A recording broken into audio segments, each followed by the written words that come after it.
Bien, les saludo en esta hora, dando gracias al Señor porque nos permite estar una vez más en este lugar, compartiendo sin duda, ¿no es cierto?, lo que nos convoca, que es la palabra del Señor. Así que a cada uno de mis hermanos, jóvenes o los hermanos que nos siguen, ¿no es cierto?, del lugar que sea, reciban entonces de parte nuestra de aquí, de la Iglesia Alianza Cristiana y Misionera Angol, un fuerte abrazo y sin duda nuestro más sincero deseo de bendición para sus vidas.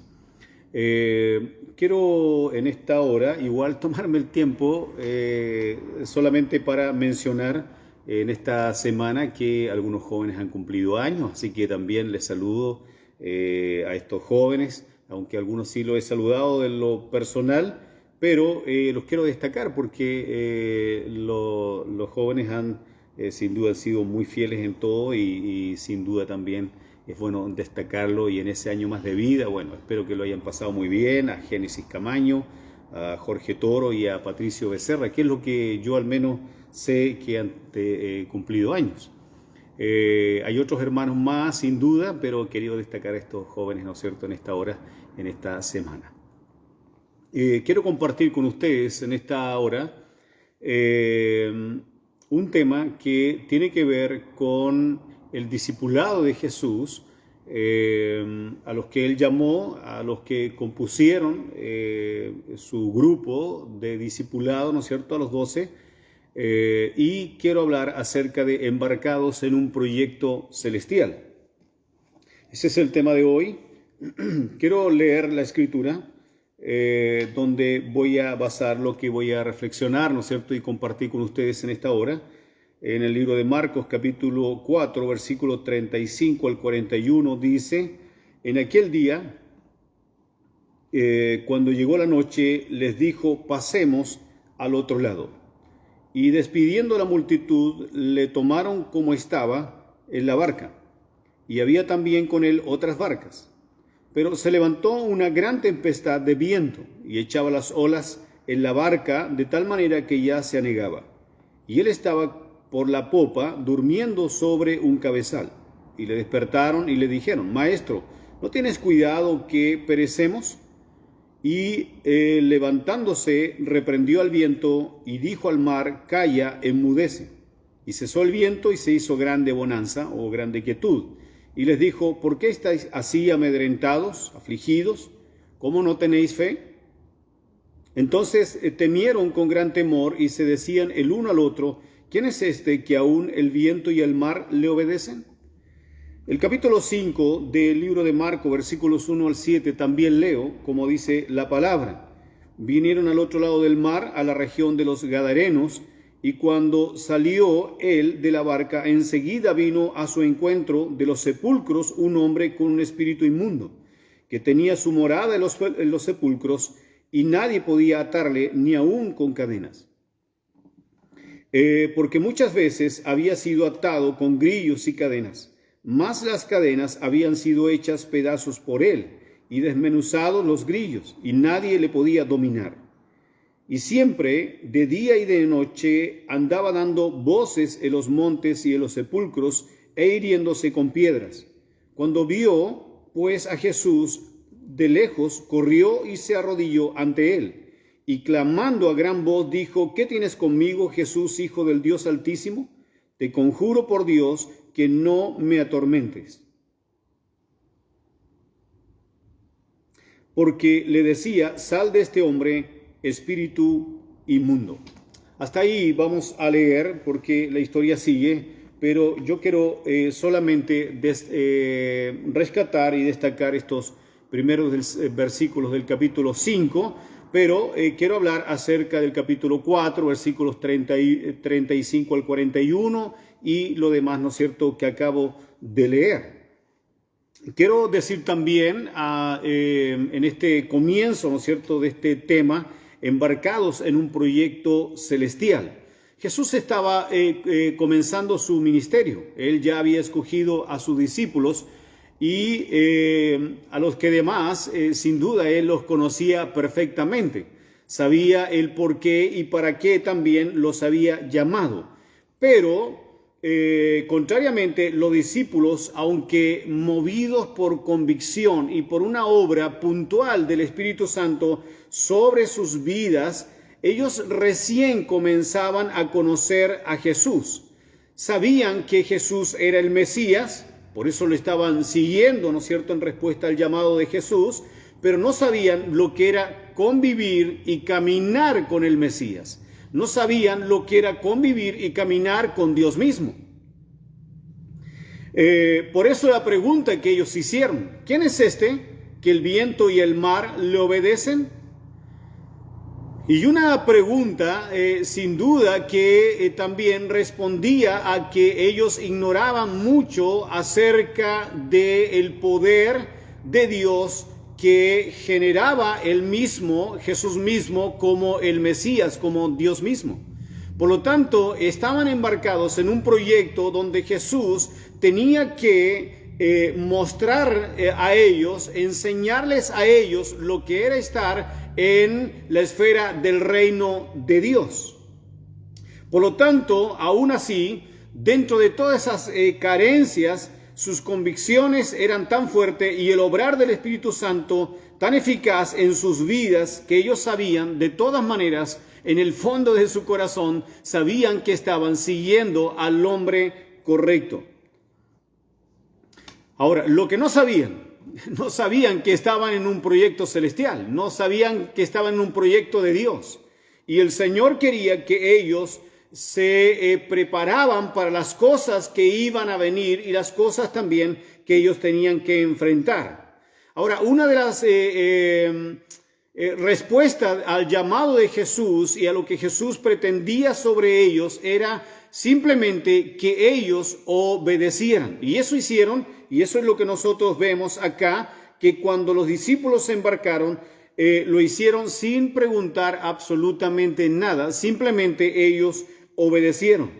Y escuche bien esto, amados hermanos y amigos: la obediencia en sus diferentes manifestaciones lo podemos entender así. Y quiero compartirle brevemente 3 cosas con respecto a la obediencia que Dios ha traído también a mi corazón. Primero, la obediencia que es por la fe. En el libro de Hebreos, en el capítulo 11, vamos a encontrar una dedicación completa a hombres y mujeres de fe que marcaron la historia del pueblo de Dios y al mismo tiempo son los que han marcado nuestras vidas para seguir en el camino de la fe, en acto de fe y en esperanza de fe en Dios y en sus promesas. Lo segundo, con respecto a la obediencia, es que la obediencia me trae beneficios inmediatos y personales. En Efesios 6, versículos 1 al 3, dice: hijos, obedeced en el Señor a vuestros padres, porque esto es justo. Honra a tu padre y a tu madre, que es el primer mandamiento con promesa, para que te vaya bien y seas de larga vida sobre la tierra. O sea, aquí tenemos un acto de obediencia y una consecuencia de bendición. Malaquías 3:10 dice: trae todos tus diezmos al alfolí, y hay alimento en mi casa, y derramaré, estoy abreviando, y derramaré bendiciones hasta que sobreabunde. Esto es parte, lo mencioné simplemente porque es parte del plan perfecto de Dios. O sea que hay un acto de obediencia y una consecuencia de bendición, y así es, y lo va a ser siempre. Y en Hechos 16:31 dice: cree en el Señor Jesucristo y serás salvo tú y tu casa. Ahora, en este texto yo me detengo un momento para decir que la salvación es personal.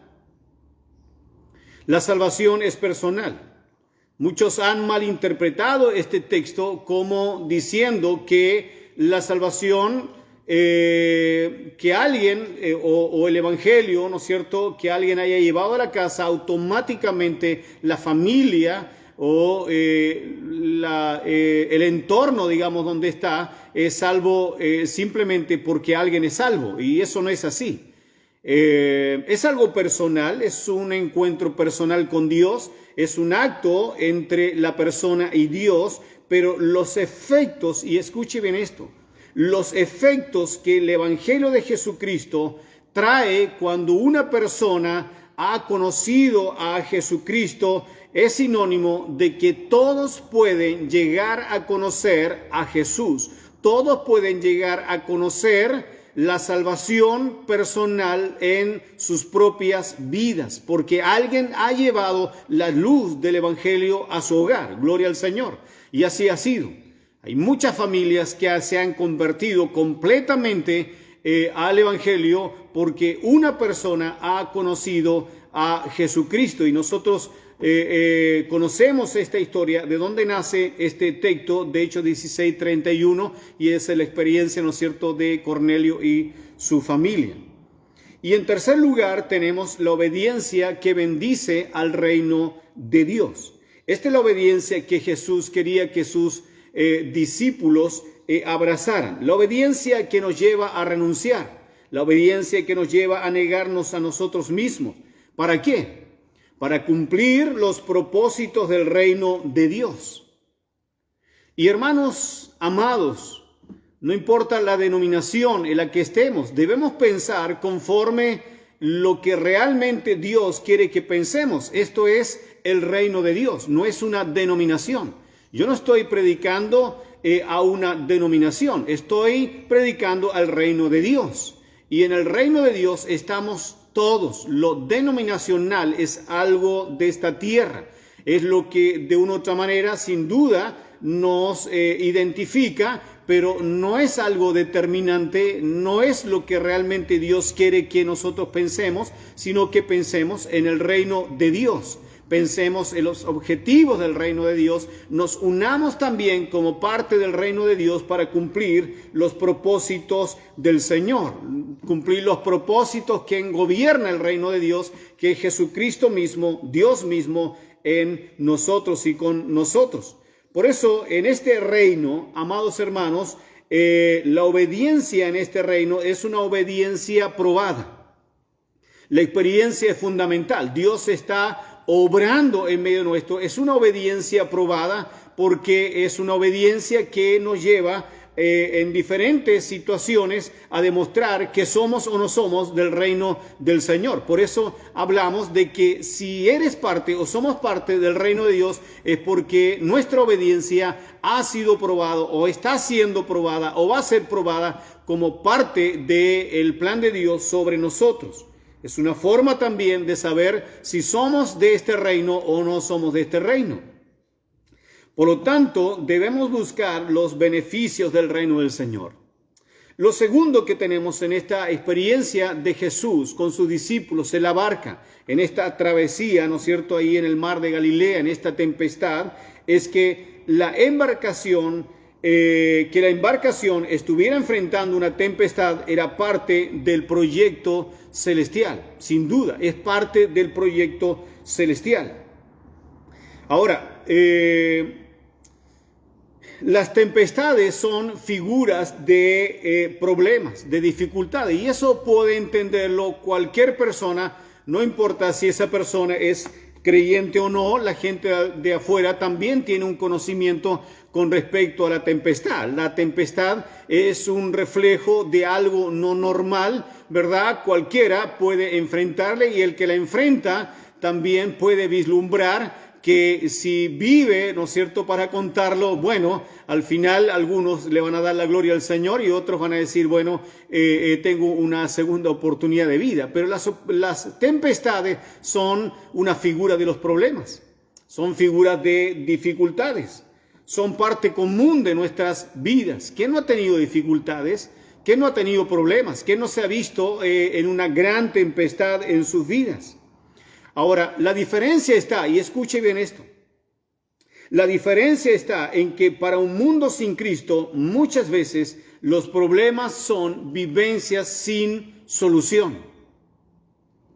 Son como callejones sin salidas, vivencias sin solución, las que llevan a la desesperación, los suicidios, incluso a la pérdida de la razón misma. Por eso nosotros vemos y oímos consecuencias tan fatales, tan aberrantes producto de hombres y mujeres que no han encontrado una salida a sus problemas, se han encerrado, se han encadenado a sus problemas y no tienen más visión que lo que ven. No miran hacia el cielo, no miran hacia Dios, no ven que de parte de Dios siempre va a haber una solución a nuestros problemas, que no hay callejón sin salida si estamos en el Señor, si buscamos a Dios. Siempre hay una puerta que se abre a nosotros.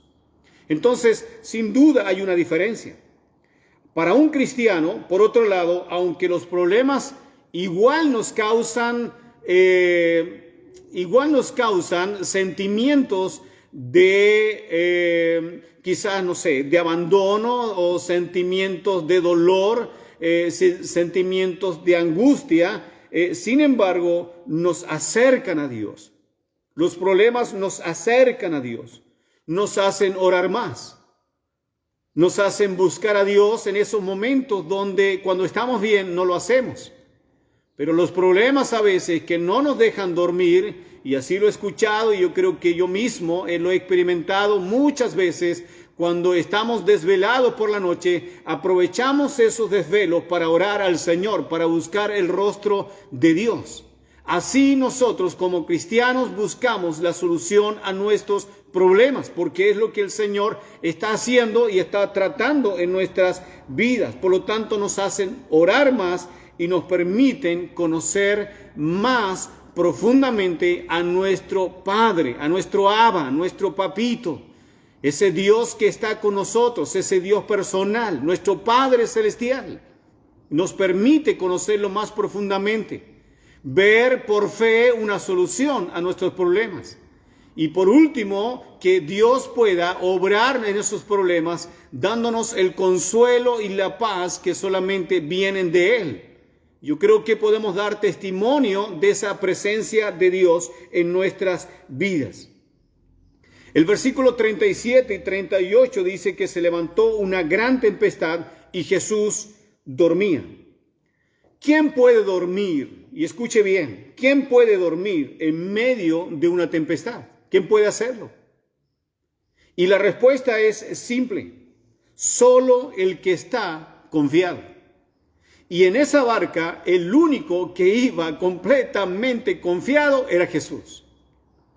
Y mientras los otros estaban desesperados, Jesús estaba durmiendo plácidamente en el lugar donde se postró o se acurrucó, como decimos nosotros, para dormir y pasar esa noche. Él igual estaba, yo me imagino que igual estaba sintiendo la travesía, también estaba sintiendo la tempestad, pero la diferencia es que él estaba confiado. El Salmo 4.8 es uno de los salmos que nosotros recurrimos mucho cuando estamos viviendo estas tempestades. Y el Salmo 4.8 dice: en paz me acostaré y asimismo dormiré, porque solo tú, Jehová, solo tú, Dios, me haces vivir confiado. Esto es palabra de Dios. Palabras de Dios, palabras que generan confianza. Palabras que generan seguridad en nuestras vidas, palabra del Señor para nosotros. Y escuche bien esto: muchas de las vivencias y experiencias difíciles que nosotros vivimos son permitidas por el Señor como parte del discipulado que Él está haciendo con nosotros. Dios permite estas dificultades en nuestras vidas. Dios está atento, está presente, pero las permite también para la formación de nuestro carácter a la semejanza del carácter de nuestro Señor Jesucristo. El carácter humano, el carácter que llevamos genéticamente, muchas veces no sirve para enfrentar las cosas que son de Dios, que son del Espíritu. No nos ayudan mucho. Algunos tienen muy mal carácter, hay que decirlo, ¿no es cierto? Y a ellos especialmente no les ayuda mucho para enfrentar los desafíos de este mundo. Por lo tanto, necesitamos el carácter de Cristo. En algunos hay que trabajar más, en otros menos. Pero en todos los que estamos dentro del reino de Dios, tenemos que pasar por el discipulado de Jesús para tener el carácter de nuestro Señor Jesucristo. Y en tercer lugar, estimados hermanos y amigos, la tempestad era parte del discipulado conforme a lo que dice el versículo 40. Jesús reprende a sus discípulos y la fe de ellos. ¿Por qué Jesús reprende la fe de ellos? ¿Por qué Jesús lidia de esta manera con sus discípulos? Y escuche bien, la creación jamás se levantaría en contra de su Creador. Y eso Jesús lo sabía. Jesús tenía dominio, absoluto dominio sobre su creación. Por lo tanto, Jesús sabía que la tempestad jamás les iba a negar. Si de eso estaba dependiendo su vida, jamás lo iba a hacer. Él tenía el dominio, él tenía la potestad, y de esta manera, si estaba dentro del plan de Dios, porque así creo que así era, la tempestad era parte del plan de Jesús, del proyecto de Jesús con sus discípulos. Entonces Jesús quería demostrarle, primero, que ellos debían estar confiados si Él iba en la barca, y segundo, que vieran el poder de Dios sobre y el dominio de Él sobre la creación misma. No hay límites, hermanos, para Jesús. No hay límites para Dios. En Él no hay límites. Escuche bien esto. Jesús quería que ellos crecieran en su fe. Quería que ellos, al bajarse de la barca, no fueran los mismos. Y la verdad es que nadie es el mismo, ni será el mismo después de haber experimentado la presencia poderosa de Jesús en sus vidas. La pregunta es, y escuche bien esto, ¿por qué era tan importante que ellos crecieran en su fe? ¿Por qué? ¿Sabe usted por qué? Porque al otro lado del mar, en la tierra de Gadara, habían hombres que estaban llenos de demonios, hombres desafiantes, hombres peligrosos, hombres violentos, con fuerzas sobrehumanas. Un anticipo de la realidad espiritual que hasta el día de hoy no es diferente. Hoy día estamos llenos, hermanos, llenos por todos lados de evidencias, de presencias, de hordas demoníacas en las huestes espirituales. Y nosotros como hijos del Señor podemos verlo con los ojos que son de Dios, los ojos del Espíritu, a través de la palabra del Señor y a través del Espíritu Santo que está en nuestras vidas. Efesios 6:12 dice, porque no tenemos lucha contra sangre y carne, sino contra principados, gobernadores de las tinieblas, huestes espirituales de maldad, que viven en el mundo espiritual. El enemigo de nuestras almas y huestes espirituales y demoníacas solo existen para seducir y arrastrar al mundo a las tinieblas, siendo el objetivo mayor la iglesia misma. ¿Escuchó eso? Por eso, si tus luchas espirituales se han multiplicado en este tiempo, no te debe sorprender. Satanás busca y buscará todas las formas de derribarte, todas las formas de anular tu vida espiritual y dejarte a expensas del propósito que el diablo también tiene con tu vida. Por otro lado, nosotros vemos y podemos sentirlo así de todas las maneras, que por todos lados somos atacados y perseguidos por el mundo de afuera. Y escuche bien, que su modelo moral y espiritual no encajan y no van a encajar en los preceptos y normas del reino de Dios. Hace poco, y esto usted seguramente lo pudo ver por la televisión, o lo pudo ver o escuchar por algún medio de comunicación. Las redes sociales sin duda siempre están compartiendo noticias diferentes. Y hace poco nuevamente se puso en proyecto, diríamos, o activar nuevamente acerca del bus de la libertad, de que este bus pudiera recorrer algunos lugares de la parte central de nuestro país, donde llega este bus y donde este bus hace sus recorridos, donde lleva un mensaje: con mis hijos no se metan. No se olviden que este bus debutó el año 2017 en nuestro país con las mismas frases: con mis hijos no se metan, o yo educo a mis hijos, o a mis hijos los educo yo, ¿verdad? Como un mensaje también a un mundo liberal, un mundo que ha querido a través de sus proyectos meterse aún a las decisiones que los padres tenemos como primera responsabilidad. Y este bus despertó la odiosidad de todos los grupos LGTB o grupos homosexuales, grupos ideológicos, el mundo del periodismo, de la farándula, tajándolo de esta manera como el bus del odio. ¿Por qué? Solo por exigir respetar el derecho de los que queremos, y escuche bien, de los que queremos que nuestros hijos tengan la figura de familia, de papá y mamá, y de enseñarles que biológicamente y conforme a la Escritura, a la palabra de Dios, a la creación misma que viene de la mano de Dios, solo existen hombre y mujer. Y lo demás son opciones morales que no compartimos y no vamos a compartir. Yo no voy a dejar a mis hijos vulnerables al mundo, menos a mi hijo que tiene 4 años. Tengo un hijo pequeño de 4 años. Lo voy a defender y voy a luchar por él y voy a decir esto una y otra vez. Tenemos que de una u otra manera poner nosotros nuestra mirada. Si usted no tiene hijos pequeños, pero tendrá nietos. Quizás tendrá sobrinos, no sé. Tendrá los hijos de una amiga.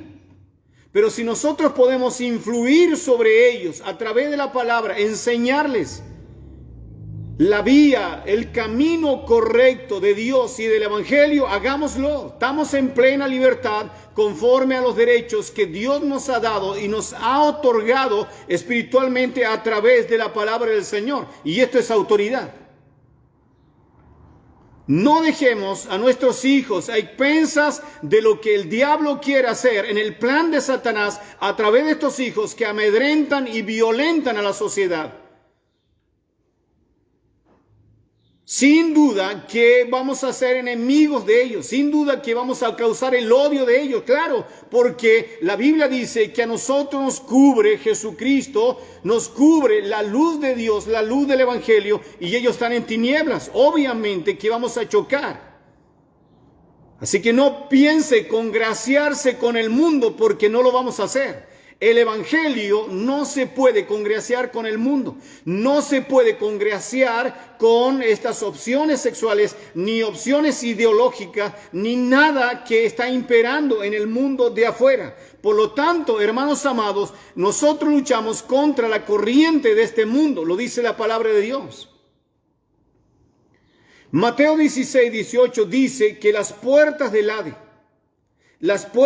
Hades, la muerte misma y la esfera demoníaca no prevalecerán contra la iglesia. No son más que la iglesia, no son más que tú y yo. Si somos parte de la iglesia está protegida por el poder y la sangre de Jesucristo y está llamada a triunfar sobre el poder del maligno, sobre el poder del diablo. Satanás buscará todas las formas para desestabilizar la iglesia de Cristo. Las luchas espirituales son parte de lo que tenemos que enfrentar. Si tú no estás enfrentando luchas espirituales, yo te invito a revisar tu vida.